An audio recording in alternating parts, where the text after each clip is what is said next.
Standard of California, on behalf of independent Chevron gas stations and standard stations throughout the West, invites you to Let George Do It.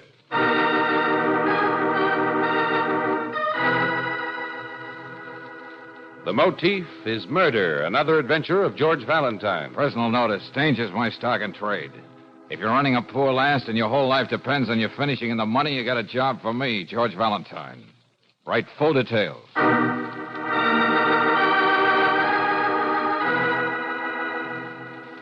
Dear Mr. Valentine, enclosed are 3 $100 bills to arouse your interest and claim your attention.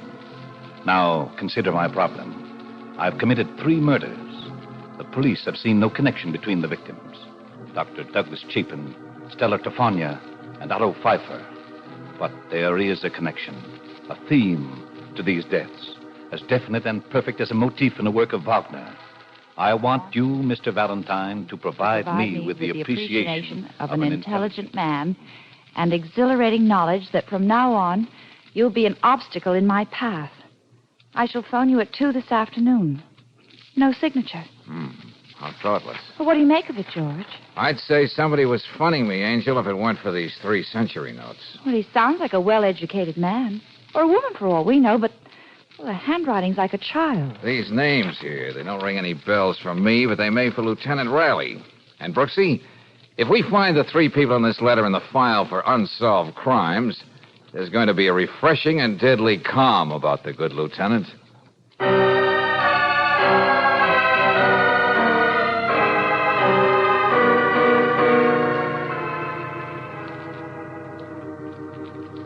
Dr. Douglas Chapin, well-known surgeon. Stella Tofania, read the bumps on your head, the lines in your palm, and your future in a crystal ball. And Otto Pfeiffer, honest, hard-working diamond cutter. Now, find me a motif in that combination, Valentine, and I'll eat it. Well, let's skip that for a minute, Lieutenant. The fact remains that whoever wrote this letter knew about these crimes. And they weren't exactly front-page stuff. You yourself said that Otto Pfeiffer's name never even got into the newspaper. Missing Persons is working on that, Miss Brooks. The man simply disappeared. Yeah, but our correspondent assures us it was murder, wherever the body might be. Dr. Chapin's death was tagged as a suicide or an accident. Take your choice. He was taking a smoke up on the roof of St. Mary's Hospital after an operation. The next thing, they were picking him up off the street. Which leaves us with only one murder as such. Yeah. Stella Tofania. Well, that crazy gypsy probably told one of her ignorant, superstitious customers something he didn't want to hear, and he beat her brains out in the back of the store. But you still don't know who it was. Unfortunately, no. Well, then it's possible that the 3 were murdered by the same person for reasons we don't know yet. Uh-huh. And he's paying good money to you to try and catch him. Well, maybe we're dealing with the loony here, but I can't take any chances. Now, I don't want to sound like an old killjoy, Riley, but this character isn't stupid. I doubt if he's going to let his telephone call be traced. Well, just the same, I'm going to set things up with the telephone company. I'm going to have another phone put in your office and trust to luck. Okay. 2 o'clock then, Lieutenant.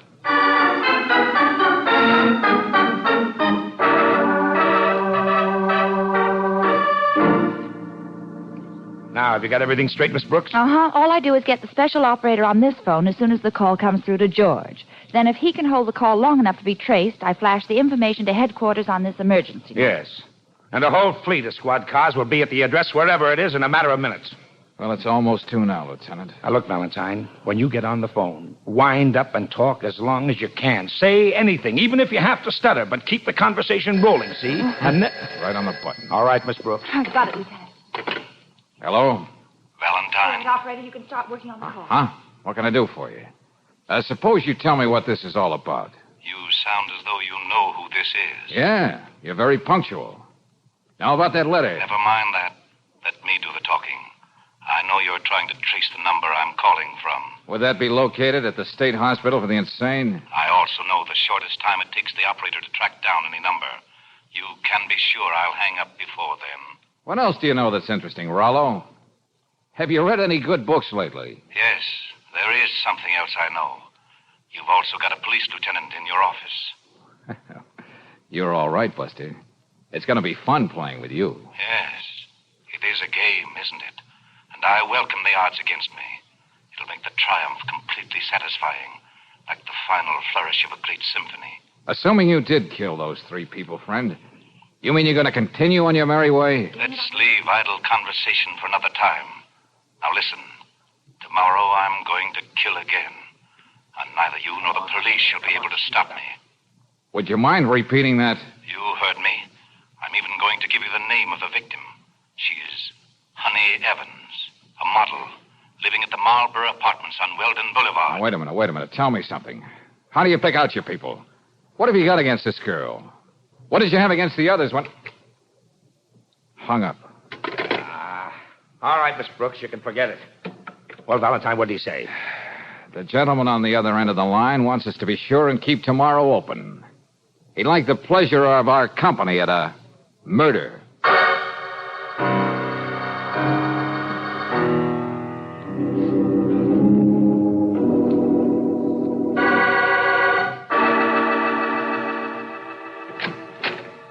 It's all right if I take in my morning milk, isn't it, Mr. Valentine? Sure, Miss evans. Here, I'll get it for you. Thanks. Isn't it rather silly, you and the police patrolling this building all on account of a letter from some crackpot? Well, now, wait a minute. You forget I spoke to that crackpot. He mentioned your name with more than morbid delight. Come in, won't you? Okay. I'm going to be barricaded in my own apartment. I may as well have someone to talk to. Someone interesting. Here's your milk. Oh, thanks. Special skim milk. I really hate the stuff, but I have to think of my figure, which is the height of irony. Honey Evans, the girl with the most beautiful hands in the world. My public never gets to see the rest of me in the ad. Poor public. My next-door neighbor. Practices like that for hours. Well, it's one thing you can't blame on Lieutenant Riley. Now, seriously, Mr. Valentine, who'd want to kill me? I haven't an enemy in the world. Haven't you ever heard of people having a compulsion to kill just for the thrill of it? No reason at all. Well, that's what's got us stumped, Miss Evans. This man says he has a reason, which applies to you as well as the other 3. You know, I think I'm really beginning to feel a little buttery around the knees about this whole thing. You have a marvelous knack for understatement, Miss Evans. Now go ahead, have your breakfast.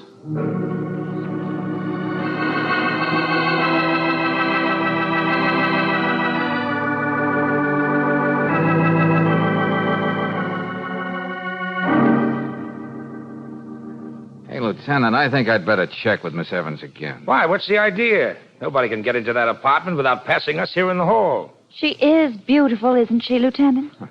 If you keep on being so subtle, Angel, no one will ever know what you're talking about. I merely said that... Wait a minute. And where do you think you're going, Miss Evans? I'm sorry to spoil your fun, Lieutenant Riley, but I've got to go out. My agency just called. Duchess Jewels wants me to model some bracelets for them. That can wait till tomorrow. Oh, no, it can't, Mr. Valentine. I've been waiting ages for this account. It means a great deal to me. Full-page ads in all the national magazines. Miss Evans, we can't use force, but I'm telling and you I'm telling you, Lieutenant, that... Oh, George! I've got her. Miss Evans, what's wrong with her? Hey, you better get an ambulance, Riley. This girl is dying.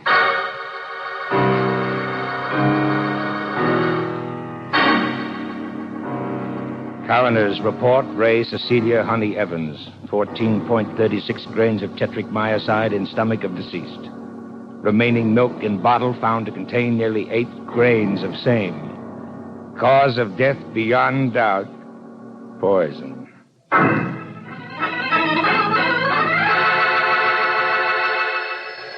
Hey, quick, Brooksy, the other phone. Get the operator. We can go crazy doing this with every phone call that comes in the office. Yes?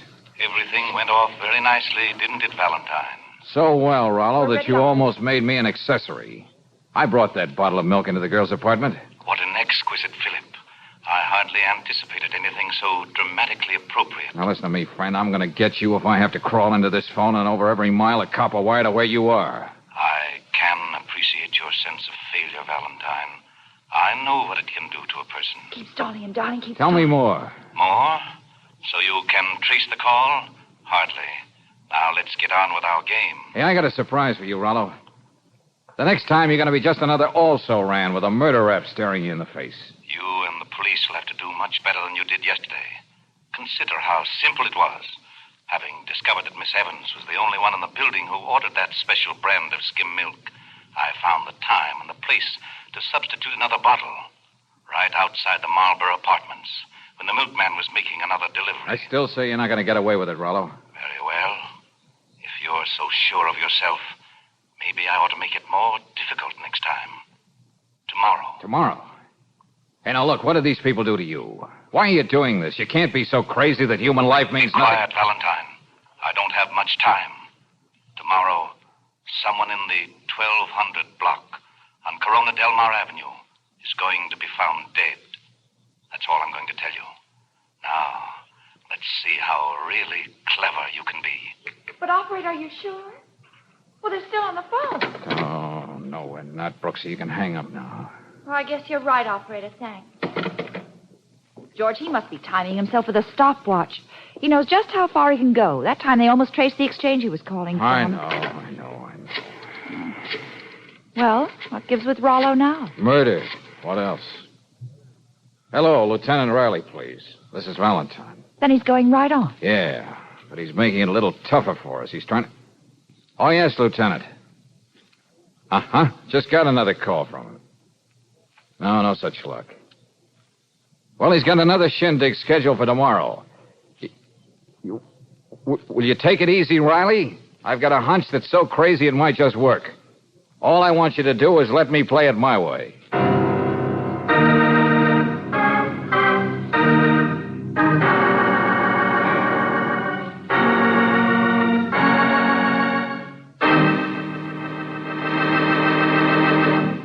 We'll return to tonight's adventure of George Valentine in just a moment. Anyone who has ever run a vacuum cleaner knows it has to be emptied at regular intervals or it's no go. Same thing holds true for your car's engine. That's why a crankcase drain and a refill with compounded RPM motor oil at regular intervals is so all-important. You see, RPM has a special detergent compound that cleans as it lubricates. It controls the harmful wear-causing carbon particles that collect in any engine, prevents them from depositing on and scratching finely polished interior engine parts, and gets rid of them when you have the oil changed. And RPM not only keeps your car's engine cleaner, it fights off corrosion, rust-proofs internal engine parts, and clings to the hot spots left bare and exposed to wear by ordinary motor oils. Next time you ask for motor oil, ask for RPM motor oil. Regular use of RPM means added life for your car's engine. No wonder RPM is first choice in the West. Get it tomorrow at any independent Chevron gas station or standard station where they say and mean, we take better care of your car.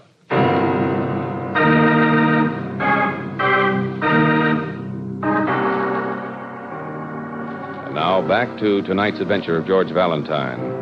A well-bred, even pleasant voice on the telephone hires you to keep its owner from committing another murder if you can. He actually names his intended victim, and still neither you nor the police can prevent him from striking. Then another call. This time you only get the street block where you can expect mayhem to break out.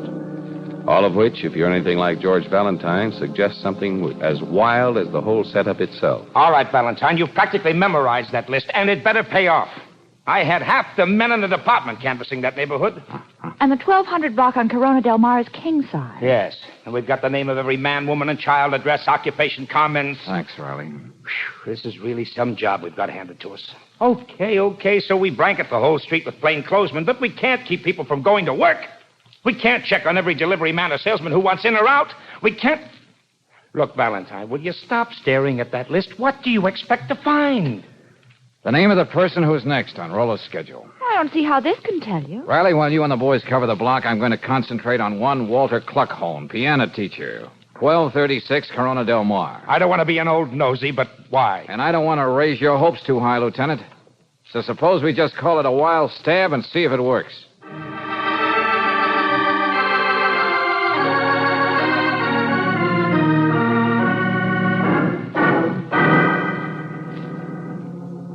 Murder? Please, young man, I have no time to talk about unimportant things. Your murder, Mr. Cluckhorn. Would you classify that under the heading of trivia? Please, look at what time it is. My pupils will start coming soon. Ah, listen to that. My new piano. Never before have I had such an instrument. Yeah, well, that's just swell. But you gotta believe me, mister. I didn't come here just to pass the time of day. This man I told you about means business. Young man, I learned to be a fatalist, a philosopher. 3 years I was in a concentration camp, and still, here I am. Yeah. A new life in a new country, a new piano, plenty of pupils, and anyway, who'd bother killing an old man like me? So, you see... Hey, wait a minute. You said this piano was new? How new? This morning they just delivered it. That's why I'm so happy. Take your hands off that thing. Get away. Let go. What's the matter with you? Stay where you are, Clacone. Keep your hands off that keyboard. What are you doing, young man? Just having a look inside this piano.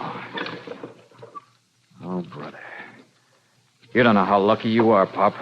What do you mean? These little wires, this detonator cap. Somehow our unknown playmate found out this was being delivered today and managed to wire it for sound. And I mean sound with a capital boom. I do not understand. Sooner or later, you would have hit a certain combination of notes, and this whole place would have blown up. You with it. I better sit down. The philosopher is not feeling so well. Yeah, very lucky. Both of us. Phew. Move over, Pop. I think I'll sit down, too.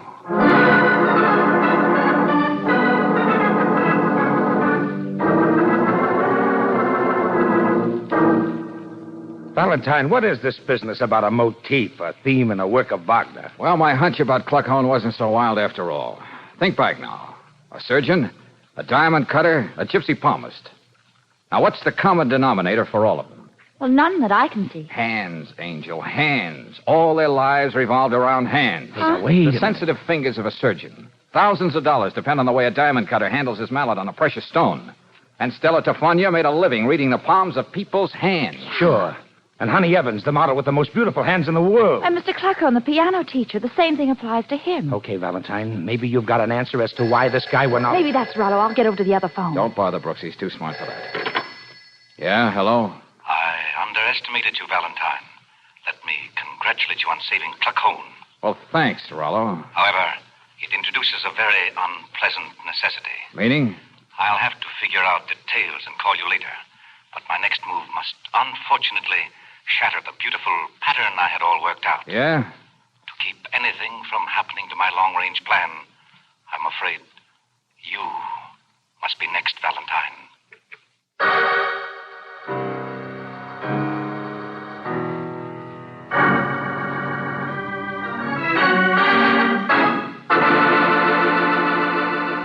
Hey, Riley, just what kind of metal pygmies are we? Don't make me answer that now. I don't exactly feel like Einstein. And I feel as confused as a mating moth. Now, look, it takes just so long to trace a telephone call, and Rollo knows that. But we're going to make two parts out of the operation. Huh? The first time he calls, we trace the prefix, the name of the exchange, where the phone is located. And that's all. But an exchange covers a lot of territory, George. And he'll never stay on the wire long enough for us to find out the exact number. Yeah, but I'm going to make Rollo call me back a few minutes later, so we can be sure he's using the same phone, or at least the phone in that district. Then all we have to worry about is getting the number. Say, that's an idea. It might work. Ah, but wait. How do you know for sure he's going to call back? Lieutenant, if I know my customer, I think I have a way. Oh, well, darling, I'm worried. You're going about this as though it were just another case with somebody else. He means to kill you. You know, the same disconcerting thought keeps occurring to me, too, Brooksy? All right, Valentine. You hit on something. But here's what we're going to do. You don't have to bother with that other phone this time, Miss Brooks. But why? I'll rig it up so that any call that comes into this office will flash a red light on the switchboard down at headquarters. We'll work the whole deal out from there. Will that save any time, Lieutenant? No, but that way we'll be in constant touch with every squad car in the city, and as soon as we find out the exchange, they'll be ordered to converge on that district. Then they can't be more than minutes away from wherever he's phoning. Hey, you know, Riley, you and I make a pretty good team. Maybe one of these days I'll join the force and you and I... You do, and I'll... well, I gotta get going. I think I smell my fudge burning.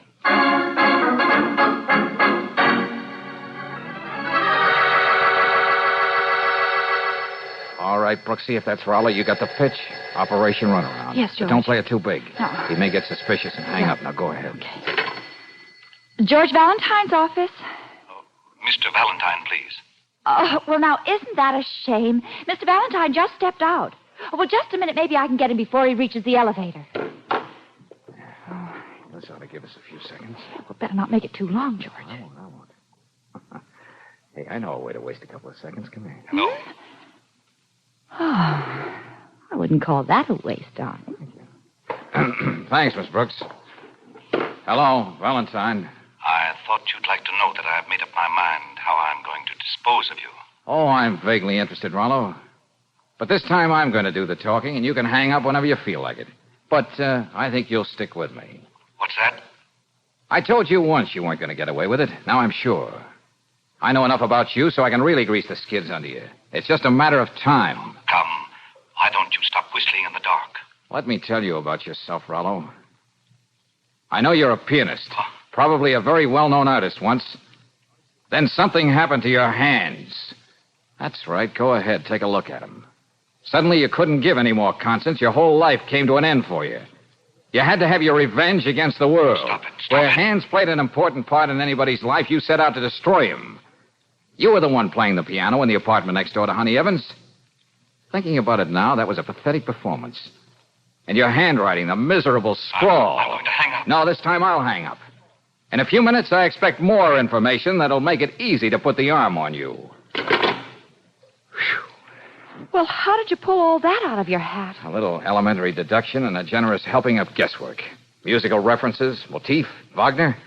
And he knew enough about Cluckhone's piano to turn it into an atom bomb.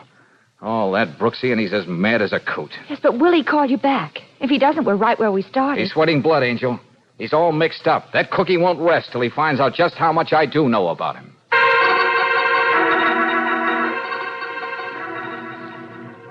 Attention, all cars. Proceed to district covered by the Wadsworth Exchange. I repeat, Wadsworth, bounded by Elmira, Jensen, and Morton Streets, on the south side of McCary Boulevard. And step on it. That's all.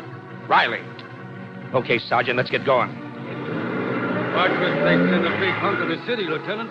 I was thinking of something else. Valentine happens to be in the Wadsworth Exchange.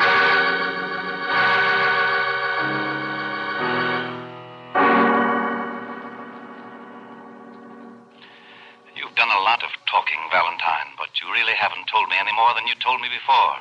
Still, you couldn't resist calling back, could you, Rollo? Merely curious.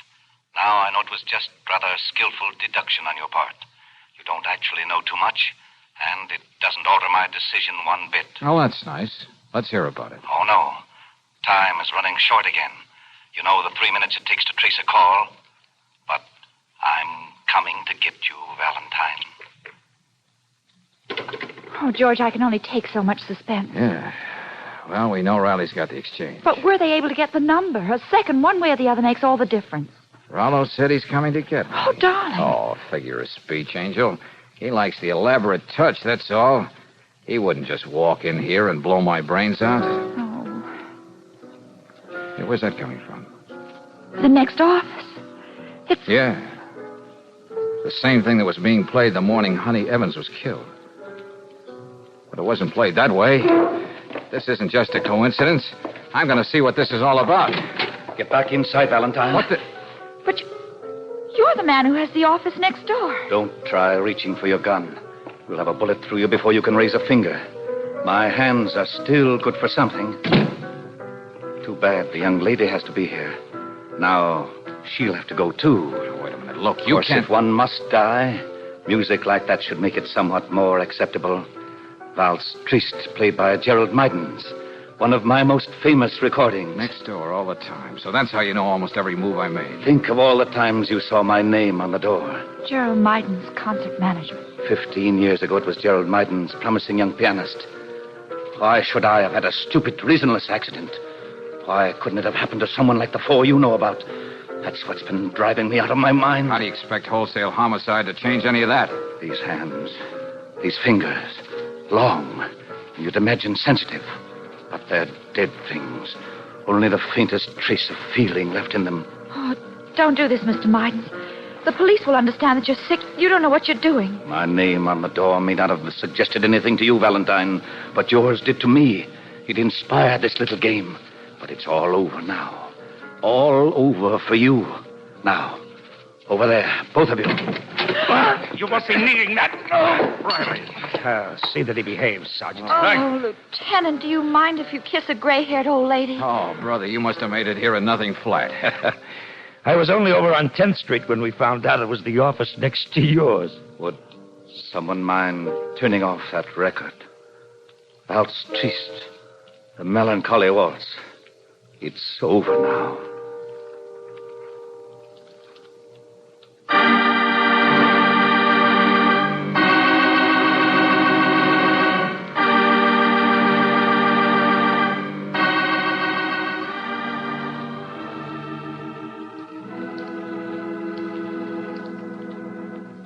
George? Did you notice our new neighbor in the next office? Yes, I did. Pamela Stodgeworth. Society secretary. Oh. All social functions correctly managed. Weddings especially. Well, I had Coke with her down in the drugstore, and, well, Miss Stodgeworth wants to meet you. So did the last tenant. Yeah, but in fact, Pamela gets absolutely agog at the very mention of your name. Oh? And why would that be? Well, she thinks if you really got to know her, well, you might start thinking of romance, orange blossoms, old shoes, and a shower of rice. Oh, Angel, I realize you always have my best interests at heart, but do you really think it would work out? Huh? Why, Pamela is at least 60. No comment.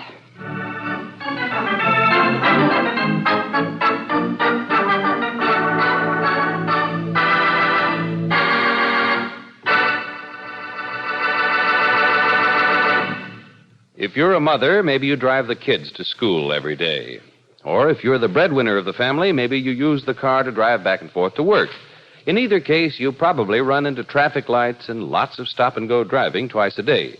And what can be a better feeling than knowing your car will give you steady, dependable performance at all times? Fast starts, steady pickup for speedy getaways, and extra power for hill climbing. That's the kind of performance you can be sure of when you have a tank full of Chevron Supreme gasoline. For this high-octane gasoline is specially blended and climate-tailored to get command performance out of your car in every driving condition. Its light fractions command fast starts every time you use the starter, and it's perfectly blended to command steady, powerful acceleration whenever you give it the gun. That's why you hear so many motorists saying, Chevron Supreme gasoline keeps my car going steady. Ask for this premium quality gasoline tomorrow.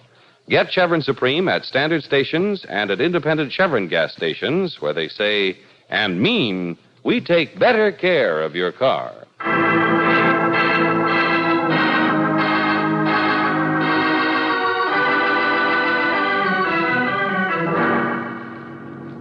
Next week, when you tune our way for another adventure of George Valentine, you'll find a very distraught Brooksy waiting by a roadside as...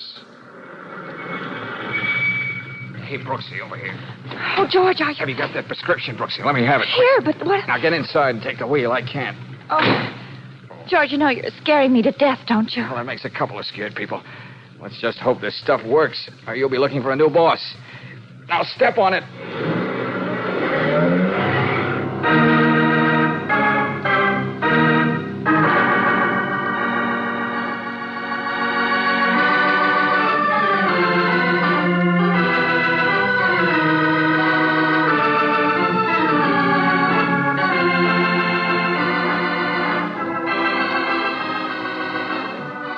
Tonight's adventure of George Valentine has been brought to you by Standard of California on behalf of independent Chevron gas stations and standard stations throughout the West. Let George Do It stars Robert Bailey as George with Frances Robinson as Claire. Wally Mayer appears as Lieutenant Riley. Tonight's story was written by David Victor and Herbert Little Jr. and directed by Don Clark. Also heard in the cast were Ed Begley as the murderer, Mary Shipp as Honey, and Herbert Butterfield as Pluckholm. The music is composed and presented by Eddie Dunstetter. Your announcer, John Heaston. Listen again next week, same time, same station, to Let George Do It. This is the Mutual Don Lee Broadcasting System.